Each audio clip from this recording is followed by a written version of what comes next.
한국 경제가 워낙 녹록지 않기 때문에 실제로 부동산의 비중이 너무 크고 그 부동산의 영향에 따라서 우리가 지난 10여 년간 미국 같은 경우는 가계 부채 비율이 지금 리만 사태 이렇게 계속 추세적으로 감소를 한 반면 한국 반대 사이클을 갔거든요. 부채 비율이 너무 높아지기 때문에 가계부채 문제가 굉장히 그렇죠. 크죠. 그래서 실제로 이런 거잖아요. 어떤 금리 인상의 충격파가 금리를 올리고 있을 때 충격파가 오는 게 아니라 일정한 레벨에 도달한 이후에 시차를 가지고 그다음에 데미지가 확 오는 거잖아요. 그러면은 만약에 3.5 이 현재 레벨에서 한 6개월 이상 지속됐을 때 국내 어떤 금리가 높은 거에 대한 감내 버틸 힘이 있겠냐는 거죠. 채권을 투자할 때 이제 채권 투자 적기라고 하셨으니까 채권을 투자할 때 여러 가지 방법이 있습니다. 아까 말씀하신 대로 이제 개별 채권에 직접 투자하는 방식이 있고 아니면 채권 펀드에 가입을 하는 방식이 있고요. 아니면 상장 지수 펀드라고 하죠. ETF, 채권 ETF에 투자하는 방식도 있고요.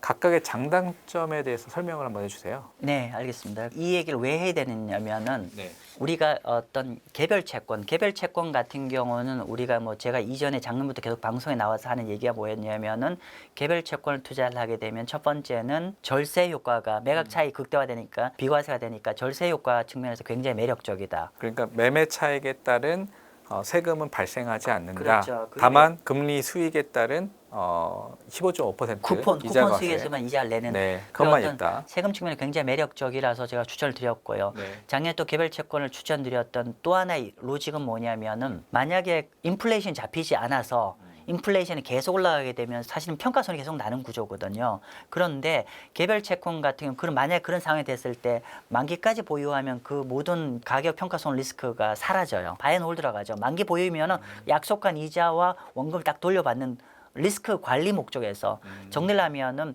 작년에 제가 개별 채권 펀드나 개별 ETF보다 개별 채권을 추천했던 로직은 두 가지였다. 하나는 세금 측면이었고 두 번째는 리스크 관리 측면, 즉 우리가 예상한 대로 2, 3년 뒤에 금리가 이렇게 내려가면은 우리가 개별 채권이든 채권 펀드든 채권 ETF든 결과는 다 동일합니다. 단지 우리가 이런 시나 플랜 A대로 가지 않고 플랜 B, 즉 예상치 못해 금리가 폭등을 인플레이션 폭등을 하게 되면은 들고 있는 평가손이 계속 나기 때문에 이럴 때는 일반 채권 펀드, 채권 ETF는 손실을 보게 되거든요. 다시 리커버리 하지 않는 이상은 계속 손실이 가겠죠. 그렇죠. 금리 계속 올라가면은. 근데 개별 채권 같은 경우 이론적으로 금리 계속 올라가더라도 만기가 되면은 이 가격 손실 리스크 없이 약속한 이자를 다 가져갈 수 있죠.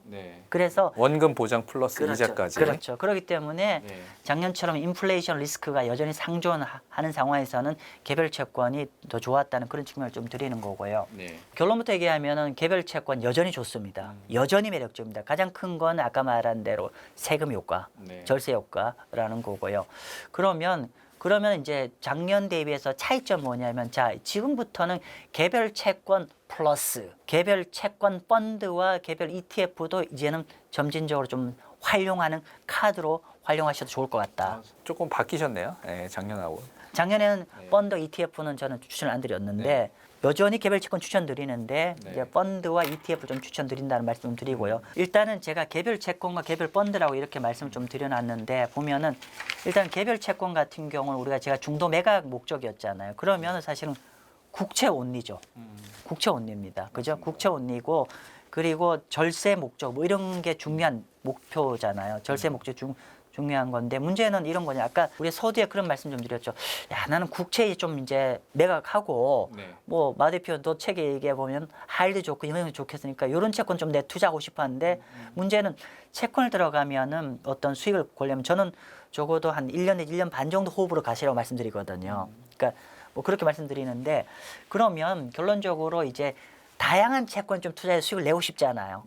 그러면은 문제는 이걸 개별 채권으로 그건 쉽지 않아요. 특히나 보세요. 예를 들면은 하일드 채권 투자합시다. 하일드 채권 투자한다고 하면은 투자 부적격 등급이잖아요. 그러면 투자 부적격 등급을 택하는데 개별 종목 들어가면 이론적 부도 리스크가 너무 커요. 부도 리스크가 크기 때문에 국채가 아닌 채권들은 어떤 집합 투자 형태로 투자를 했으면 좋겠어요. 그럼 그게 펀드나 ETF가 되겠죠. 그런 차이가 있고요. 두 번째로는 국내에는 하일드 마켓이 존재하지 않는다고 생각합니다. 저는 극단적 얘기지만 저는 국내에서 투자할 수 있는 채권에는 국채만 저는 유일하다 개인적으로 생각합니다. 위험 관리 측면에서. 그러면 나머지 우리가 다양하게 투자 적격 채권이나 하일드 채권이나 이머징 마켓 채권은 다 해외에 있잖아요.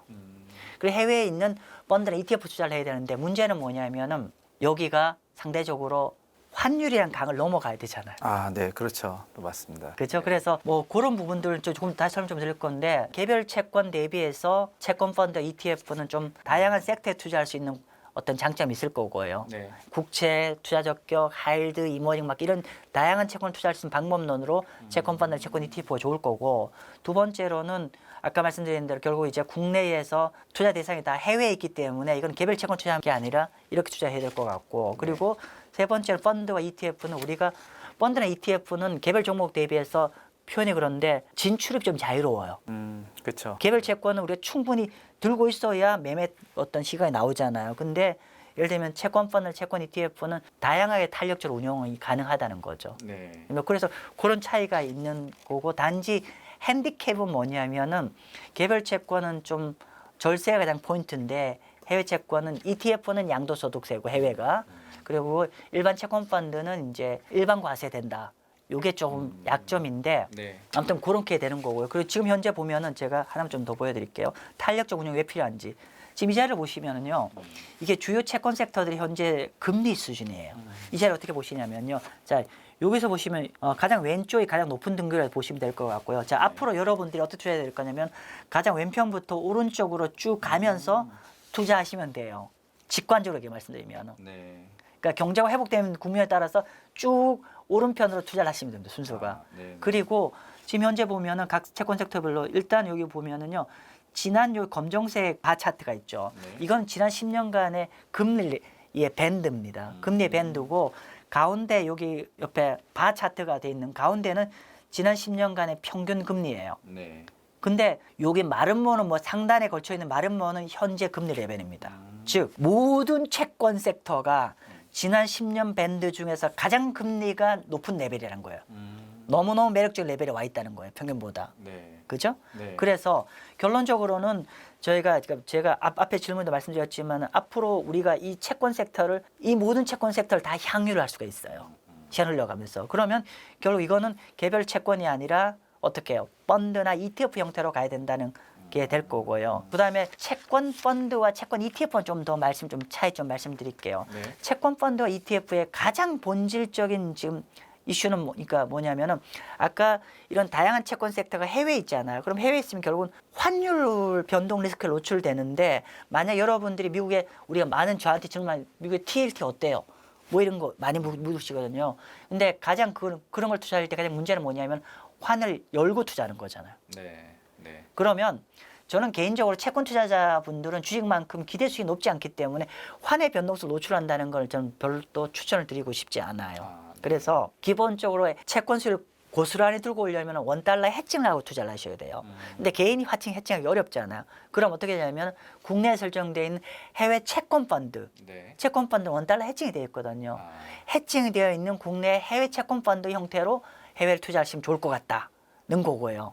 그 해외 채권 펀드는 전부 다 해칭이 되어 있습니까? 그렇지 아니면 않습니다. 상품마다 다릅니까, 그것도? 상품마다 다르고 네. 또 상품 안에 해칭된 클래스와 언해칭 클래스가 다 공존을 합니다. 아, 그럼 상품을 잘 봐야겠네요. 그게 네, 해칭이 맞습니다. 되어 있는지. 네, 맞습니다. 네. 그래서 일단은 이제 말씀드린 대로 해외 채권을 투자하는데 큰 그림에서 우리가 워낙 강세 국면이기 때문에 그러면 미국에 이제 ETF를 바로 투자하려고 하면 이제 환차 손익이 좀 발생할 여지가 있기 때문에 이런 리스크를 막기 위해서는 우리가 좀 일반 과세는 되지만 해외 채권 펀드를 잘 활용할 필요도 있고 네. 그리고 좀 더 투자에 좀 능동적으로 가시려고 하시면 그냥 미국에 있는 채권 ETF를 해서 뭐 국채, 하이힐 이렇게 다 하셔도 그러니까 각각의 우리 좀 장단점 좀 이해를 하시고 좀 투자를 하시면 어떻겠냐 싶습니다. 네.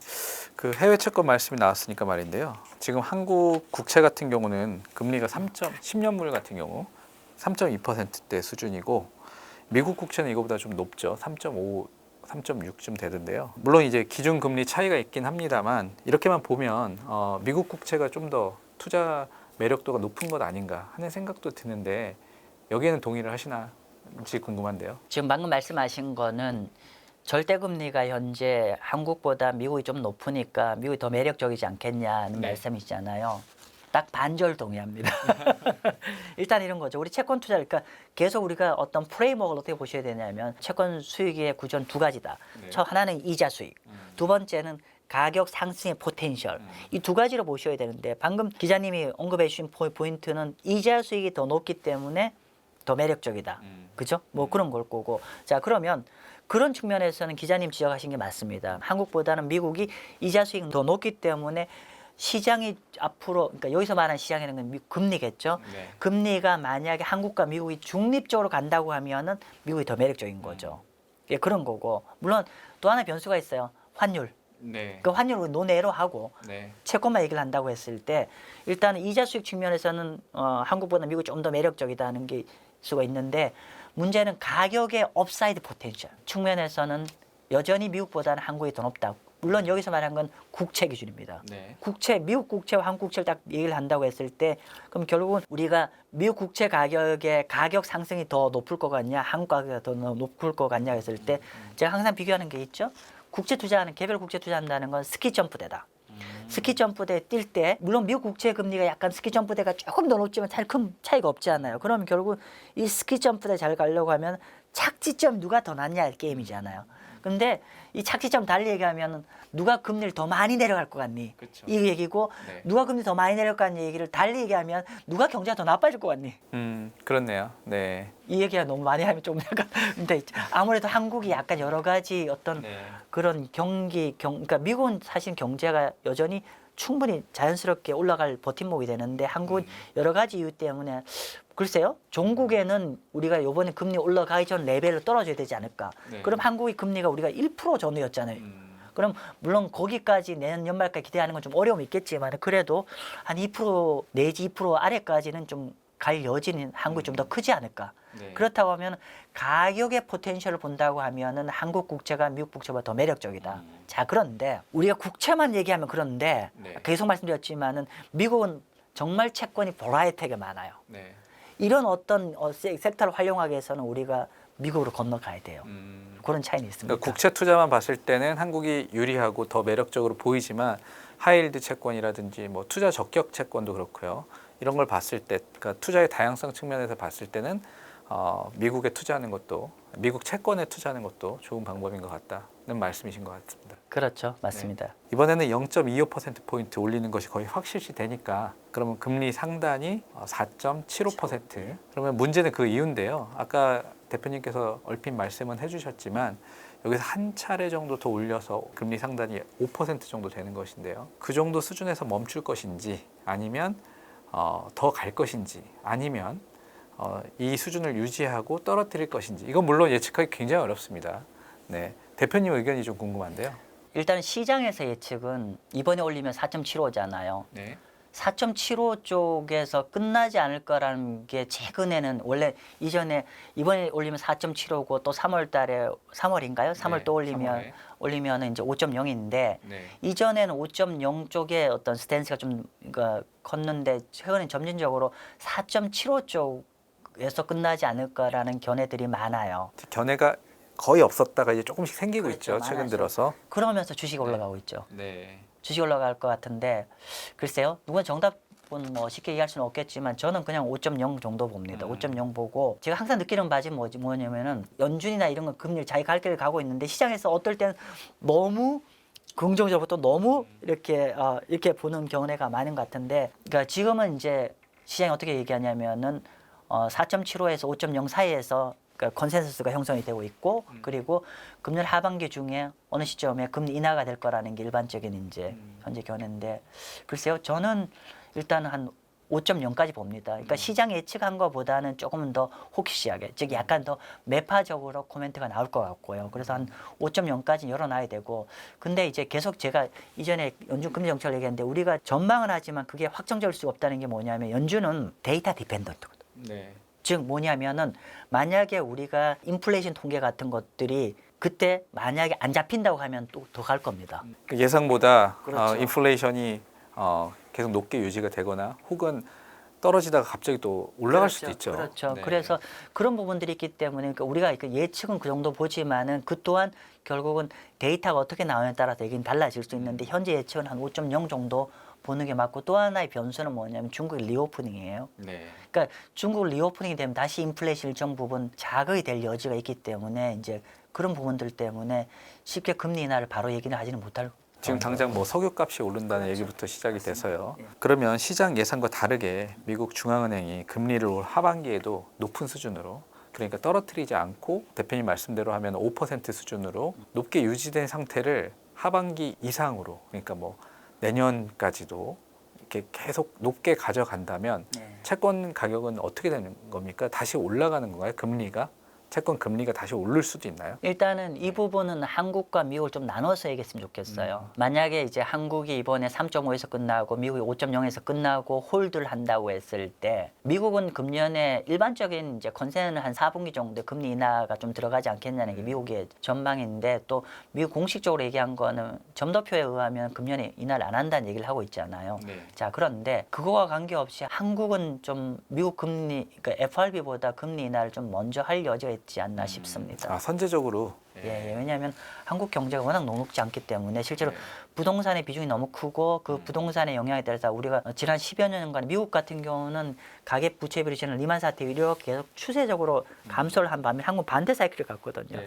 부채 비율이 너무 높아지기 때문에 가계부채 문제가 굉장히 그렇죠. 크죠. 그래서 실제로 이런 거잖아요. 근데 어떤 금리 인상의 충격파가 금리를 올리고 있을 때 충격파가 오는 게 아니라 일정한 레벨에 도달한 이후에 시차를 가지고 그다음에 데미지가 확 오는 거잖아요. 그렇죠.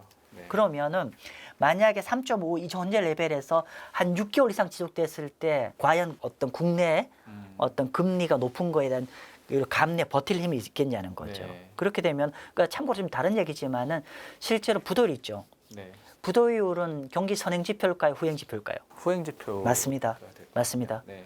경기 부도율 같은 경우 리세션 끝자락에 부도율이 가장 올라가요. 네. 즉 금리가 확 올랐을 때 그때는 버티고 버티는데 결국은 마지막 임계치에 도달하는 거는 인상이 멈춘 이후에 부도가 점정하기 시작하거든요. 아, 네. 그러니까 이 올릴 때는 어느 정도 버틴다는 거죠. 네. 그래서 한국 같은 경우는 여건상 최종 금리 인하 이후 한 6개월 정도 이후부터는 본격적으로 어려움이 있을 거기 때문에 정부도 그러면 저는 미국보다 한국이 좀 선제적으로 금리 인하를 할 여지가 있지 않겠냐는 거고, 일단 정부가 부담스러운 건 미국 금리를 계속 올릴 거를 우려인데 만약에 더 이상 추가로 올리지 않는 상황이라고 하면 한국이 적극적으로 금리 인하를 할 여지가 있다고 보여지고요. 일단 그렇게 한국은 그렇게 보고요. 네. 그러면은 결국은 이제 일반적으로 우리가 국채 금리라는 거는 그러니까 두 가지 보야 돼. 첫 번째는 국채 시장 금리라는 거는 터미널 레이트, 정책 금리 최종 금리가 좀 중요한 거고 현재 최종 금리로 움직이는 거고, 두 번째로는 그러면 정책금리 최종금리로 봤을 때 더 이상 안 올라가는 거니까 국채금리가 그 레벨에서 크게 더 올라가진 않겠죠. 예, 그런 건데, 근데 또 하나 더 봐야 되는 게 뭐냐면 한국과 미국을 좀 보면은 미국은 금리가 현재 3.4 내지 3.5 정도인데 한국과 달리 미국은 금리가 좀 일정 부분 리바운드할 여지가 있지 않겠냐. 아, 그렇습니까? 국채금리 기준으로요. 그 말씀을 드리는 건 뭐냐면 이런 겁니다. 보통 현재 우리가 현재 금리 말고요, 터미널 레이트 보면 미국은 한 5.0 정도 보고 한국 3.5 정도 보거든요. 최종 금리를 말씀하시는 그렇죠. 거죠. 네. 정책금 최종금리인데 현재 시장 금리를 본다고 하면은 미국 같은 경우는 한 5.0이라고 봤을 때 10년만 국채금리 3.5죠. 그럼 150bp가 역전돼 있어요. 1.5% 역전돼 있고, 네. 반면 한국 같은 경우는 3.5 대비해서 지금 한 3.3이니까 0.2 정도 역전이 돼 있죠. 그러네요. 그렇게 보면은 일단 미국으로 본다고 하면 사실은 한국은 향후 경기 침체 우려감이나 이런 거 봤을 때 크게 금리가 낮지는 않는 레벨인데 반면 미국은 조금은 오버슈팅 간 느낌이에요. 즉 뭐냐면 과거의 레인지를 보면은 그러니까 FRB 정책 금리의 최종 금리와 시장 금리는 역전이 어느 정도 폭이냐면은 0.5에서 한 1% 정도 역전돼 있는 게 일반적인 예에 있어요. 그런데 그러면 5.0이라 보면 한 넉넉히 보도 한 4% 정도까지 국채 금리가 와 있어야 이게 맞는데 지금 150bp까지 내려와 있으니까 좀 과도에 간 측면이 있죠. 그래서 뭐 일정 부분은 조금 단기적으로 좀 리바운드할 여지가 있고, 그리고 사실은 이제 금년 말 IB들의 전망을 본다고 하면은 미국 국채 금리는 3.0에서 3.25 정도 보는 게 일반적인 견해입니다. 뭐 결론적으로는 미국은 만약에 그렇게 된다고 했을 때 그냥 너무 크게 바라보지 말고 아까 금리가 그 정도 국채 금리는 보고, 한국은 근데 아까 말씀드린 대로 뭐 과도하게 가 있는 것도 아닌 반면에 또 향후에 선제적 금리 인하 또 경기 둔화 우려감 뭐 이런 것 때문에 국채는 좀 그래도 좀 더 나은 국면이 되지 않을까 싶습니다. 네. 그 아까 대표님 말씀대로 각 국면별로 이제 채권 투자 적기가 다르다고 하셨는데요. 네. 이제 우리가 국채 투자를 하다가 하이힐드 채권이라든지 이머징 마켓 채권이라든지 이런 쪽에 투자하고 싶다면 어떤 시그널을 좀 봐야 될까요? 그러니까 어떤 국면에서 투자를 해야 될까요? 일단은 기본적으로 우리가 등급이 낮은 채권들 있죠. 예를 들면 네. 등급이 낮다기보다도 국채가 아닌 채권들 같은 경우는 위험 자산 선호 현상이 좀 올라와야 됩니다. 그러니까 네. 우리가 하이힐 채권이나 이머징 마켓 채권은 주식과 약간 속성이 같다 생각하시면 됩니다. 네. 즉 예를 들어 볼까요? 하이힐 채권은 언제 가냐면 주식과 거의 동시 타임으로 올라갑니다. 우리가 이제 사실은 하이힐 채권 주식보다 조금 빨라요. 사실 더 빠른데 우리가 만약 매크로가 앞으로 좀 안정화돼요. 네. 매크로가 안정화되면 하이힐 가상금리가 떨어지겠죠. 하이힐 가상금리 떨어지면 하이힐 채권 가격이 올라가요. 그러면 거의 시차를 조금 두고 주식도 같이 올라가요. 이렇게 올라가는 거라서 그래서 네. 큰 그림에서 매크로가 좀 안정세를 띠는지 여부가 좀 중요할 것 같고요. 그게 이제 등급 낮은 채권의 타이밍을 볼 거고 두 번째로는 이머징 마켓 채권 같은 경우는 달러 지수. 지금 달러 인덱스가 많이 내려왔잖아요. 네. 근데 이제 우리가 말하는 달러 인덱스라는 건 주요 선진국 대비해서 하는 DXY를 얘기하는 거거든요. 그래서 그 달러 지수는 사실은 우리가 많이 투자하는 아시아 통화하고는 좀 괴리가 있어요. 네. 그래서 아시아 통화 지수 같은 게 있는데 결론은 이머징 마켓 채권은 달러가 추세적으로 약세로 돼가면 이머징 마켓 채권 펀드 굉장히 좋습니다. 지금까지 상황으로 봤을 때는 그러면 좋은 타이밍 아닙니까? 자, 그러면 맞는데 네. 근데 아직은 우리가 그 부분은 조금은 좀 더 면밀하게 검토를 해야 더 돼요. 봐야 된다. 왜냐하면 네. 우리가 주식 같은 경우는 뭐 표현이 과하지만은 마켓 타임 가능하죠. 넣었다 뺐다인데 채권은 그렇게 하시면 안 돼요. 채권은 추세로 갈 때가 수익이 좋은 거죠. 근데 예, 뭐 그렇게 보면 이런 거죠. 우리가 뭐 오늘 원래 주제는 아니지만 한번 이머징 마켓 조금만 더 설명드리면 이머징 마켓은 펀드는 두 가지가 있어요. 채권 펀드는 하나는 달러 표시 이머징 마켓 채권이 있고요. 두 번째로는 현지 통화 표시 이머징 마켓 채권이 있어요. 그런데 달러 표시 이머징 마켓 채권은 미국 하이힐드와 똑같은 컨셉입니다. 달러로 발행된 이머징 마켓 채권이기 때문에 이거는 미국 국채에다가 가상금리를 넣는 구조이거든요. 네. 그래서 하이힐드와 같은 물이고 반면 달러 움직임과 연동이 많은 건 뭐냐면 현지 통화 표시 이머징 마켓 채권 펀드들이에요. 펀드나 ETF들인데 이건 어떻게 되냐면은 채권 펀드, 채권 ETF 자문 상품을 운영하고 있는데 네. 제가 최근에 조금씩 편입하기 시작했어요.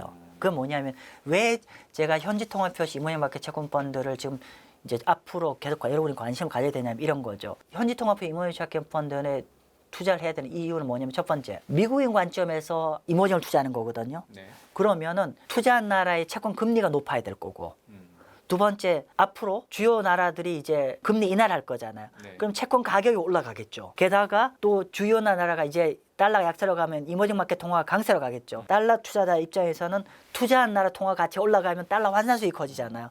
정리를 하면은 앞으로 이머징 마켓 현지 통화 표시 채권은 높은 이자 수익, 지난 10년 중에 가장 높은 이자 수익, 지금 평균 한 7% 나와요. 그 가상금리 포함해서 7%? 아니요, 가상금리 없이. 가상금리 없이. 예. 그래서 이자 수익, 채권 가격 업사이드 포텐셜, 세 번째 달러 대비 투자국 이머징 마켓 통화의 강세 가능성. 이렇게 하면요. 네. 채권이 우습게 1년에 1, 20% 나옵니다. 아, 채권도 그렇게 많이 나는군요, 수익이. 그래서 물론 이제 그걸 지금 아직은 추세가 완전히 확인되는 국면이 아니기 때문에 너무 공조를 할 필요는 없지만은 네. 점점 글로벌 매크로가 조금 안정화되는 모양을 하면 이런 거 다양하게 좀 그래서 사실은 채권 완벽한 매크로 상품이에요.